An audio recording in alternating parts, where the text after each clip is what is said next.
Hello there, Mr. K here, the mediocre painter, and I've been painting minis for some 30 odd years, and I'm doing YouTube videos to help you get into the wargaming hobby, because I've made the mistakes, so you don't have to. So, today I'm going to be doing a painting sort of guide over the Ironskull's Boyz from Shadespire, Nightvault, board game from Games Workshop. These are really cool miniatures. They are Orrukz, or Orrukz as they're now called. They're a green plastic, as you can see on the back. And the green plastic's actually a little bit harder than some of the other plastics that are in the range. So as a consequence of which, when you come to push fit them together, they need a little bit more force in order to go in properly. And if you want some tips on what you might be able to do to help you do that, you can see my video here. Essentially, use a little bit of silicone spray on the edges to push fit the stuff together. But they do push fit quite nicely. No real need for glue. No real need for getting the green stuff out as well.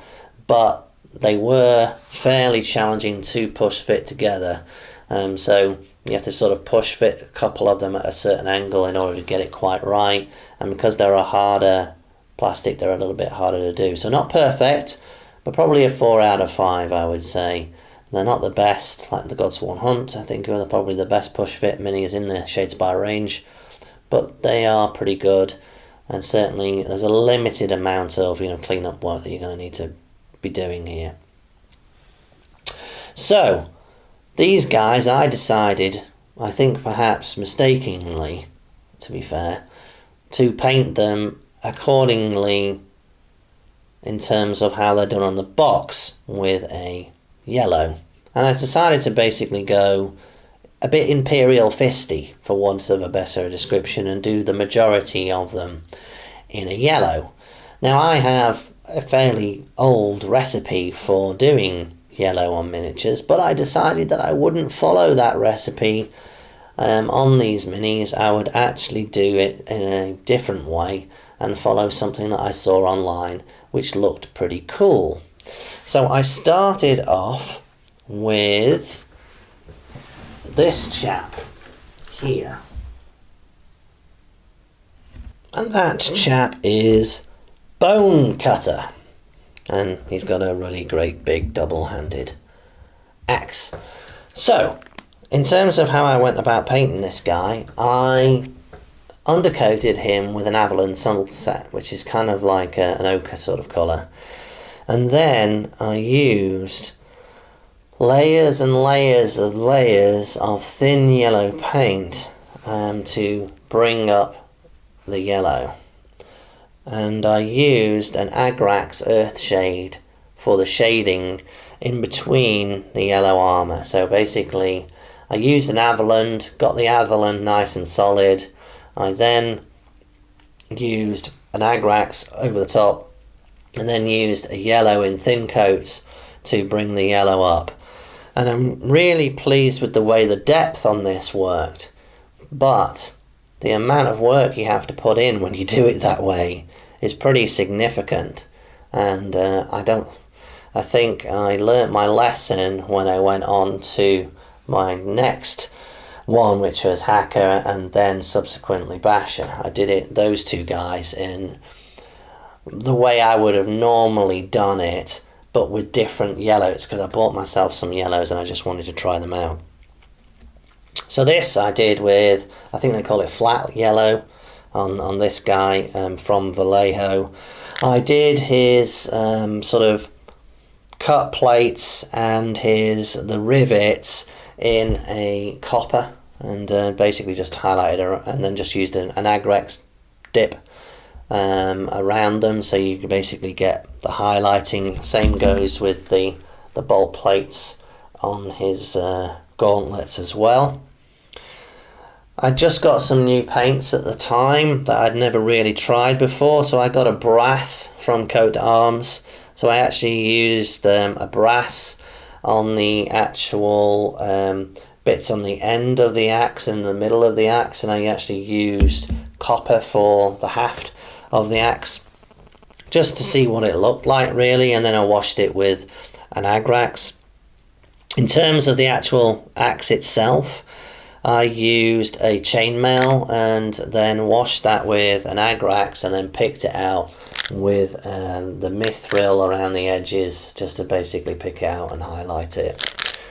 In terms of his chainmail on the back, I actually used, I think I used a gold with a brown wash, and then basically just kept it really, really flat as though it was kind of like really dirty sort of brass mail, and quite pleased with the way that kind of worked out.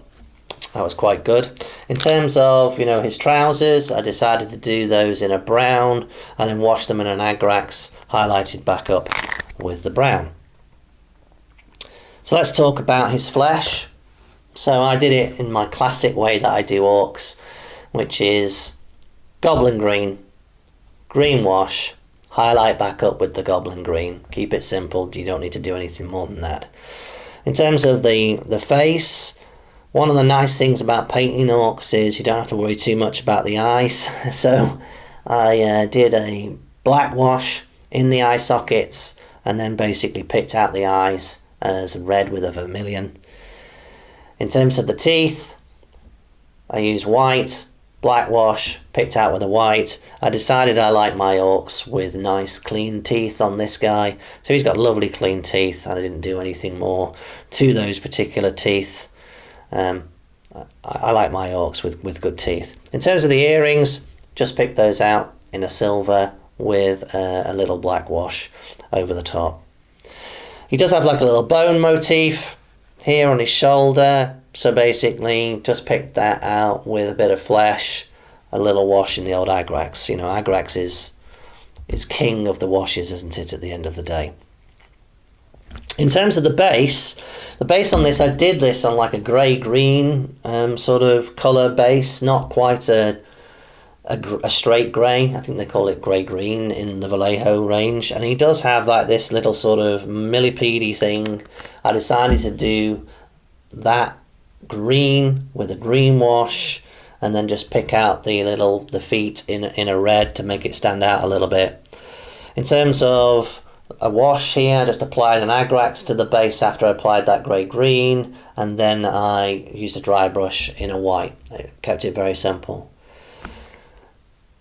So I'm quite pleased with the way he turned out, but the layering of the yellow was hard work. So when I came to do Hacker, I decided to do Hacker in a different way, and I got slightly different results, I have to admit. It's not quite the same as Bone Cutter. So on Hacker, basically followed the same kind of principles here. I did do his face mask in a copper and then washed it with a brown and highlighted it back up with the copper, but everything else kind of did in exactly the same way as I did Bone Cutter. The difference here on this guy, and you can see, is the yellow is different. So I did this in the classic way, which is paint white and then paint your yellow, usually a couple of layers of the yellow. And I used a different yellow on this. I used like a deep yellow from Vallejo just to see what it looked like. And it is different to the way that Bone Cutter looks, which is, I think, is kind of interesting and gives the miniature a little bit of a different feel to it, even though it might still be in the same warband. So I kind of like the way that kind of worked out. The skull here, I did the skull in a flesh, followed by an Agrax, highlighted back up with a flesh, and then a white dry brush over the top. The skull that you see on his base, same deal. So basically, flesh, Agrax, highlight back up with a flesh, dry brush with a white, and I dry brush the base with the white. Pretty pleased with the way that kind of turned out on this guy. The brush stroking on this isn't quite as good, I must admit, as it was on Bone Cutter, but then I didn't do anywhere near as many layers. That's probably the reason why. So the next one I did was Basher. Again, followed the same principles as I had before, but I did do this one slightly differently. I used a white as the undercoat rather than using the Avalon Sunset like I'd done with Hacker, and then I painted in a different yellow again from Vallejo. I think this was a flat yellow, maybe not the deep yellow, and rather than use a Agrax as the shade on the actual armor plate, I actually used a sepia just to bring it back up again, and just to make sure that it wasn't quite so deep. I'm not so certain that worked as well as the Agrax, to be perfectly honest. I think maybe the sepia isn't quite so good. But, you know, you live and learn. Sometimes you just want to try new things out and try different things out, and I thought that this was a good way to do it. On this particular guy, I decided that his teeth weren't in quite as good a shape. He didn't have the same dental plan as the other two guys, and so I just did a little thin wash of flesh on his teeth just to basically make them look a bit more real rather than as though he's got perfect shiny teeth. And lastly, we've got the big fella, Gerzag Ironskull, which seems to have been sitting on my painting table for a very long period of time for some reason, because I'd used him to do some demonstrations of various different things previously, so I never quite got around to finishing him. So I did differently again from the actual armor perspective. So here I basically did him in a white again on the armor perspective, got that nice and smooth, and then I used a sun yellow from P3 as my yellow with a sepia and Agrax wash. I decided not to pick out the rivets so much on this guy, but I did use the same kind of colours. It's either basically the copper or the brass, and the gold like I've been using before. So one of the things that really stands out on this chap is his pauldron. So it's nice furry pauldron. So I did that in a grey. I then used a 50-50 Agrax black wash to wash it. I then highlighted back up in that same grey, and then a lighter grey, and then a white, all with a dry brush, getting progressively lighter with my brush strokes as I'm bringing those colours up to basically give me the depth. And I did a video about dry brushing, so you can see that here, and I think I actually used this miniature as a demonstration. In terms of his cape, I did that in a vermilion, and then I used a grey wash straight on it and then highlighted back up with the vermilion. I didn't do anything more than that, and I'm quite pleased with the way it kind of turned out. Sometimes you just have to learn to walk away from a mini. I probably could do further highlights on it, but I'm not sure I could actually make it that much better, so I'm kind of happy with the way it is. He's got a skull here, so skull I did in a flesh colour with a brown wash, and then highlighted up with a little white on it with a little dry brush. And some of my wash choices and such are somewhat dictated by what I have available at the time, because I move between places, so my travel kit doesn't always have all the washes I would normally have available, so things do change. In terms of his face, is there anything in particular I did here? Well, he's got his tongue showing a bit more than the other guys, so I made sure that you could see it, and I did that in a red with a little thin black wash. Teeth, again, he's got a good dentist. I decided to do those white, black wash, and then go back over and highlight with a white. He does have a very tasty scar over his eye, so I decided here to do the eyes with a black wash and a black wash in the scar to make it look as though it was really deeply recessed, and then pick out the eyes with a little red spot. What else is interesting on this miniature? The base has like looks like an oxen with big horns, sort of like a Texas Longhorn. Did that in a flash, Agrax again as my wash, and then basically picked out the highlights with the flesh wash. Again, I did the base the same way as all the others. That sort of greeny grey Agrax highlight with a white. That's it. These are, you know, done very as simply as I could do them to try and make sure that you know, a beginner can, you know, sort of follow that and do the same kind of results. I think of the minis in terms of the quality of the yellow. I think actually the first guy, which was Bone Cutter, where I used the Avalon Sunset method as my base, did actually come out the best.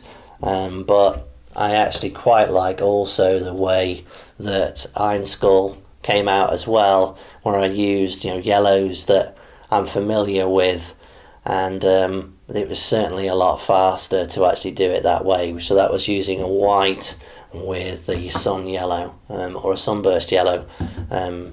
Sunburst yellow is basically the same yellow as this. This is Formula P3, which is sold by Coat. It's actually a Coat d'Arms paint, but it's a sun yellow, but that's sunburst yellow in the Games Workshop range, basically. Coat d'Arms used to make Games Workshop paint. If you want to know a little bit more about paint, you can see a video here. So that's it. I hope you found it interesting. If you did, please like, please subscribe. I will be doing more. Thanks very much.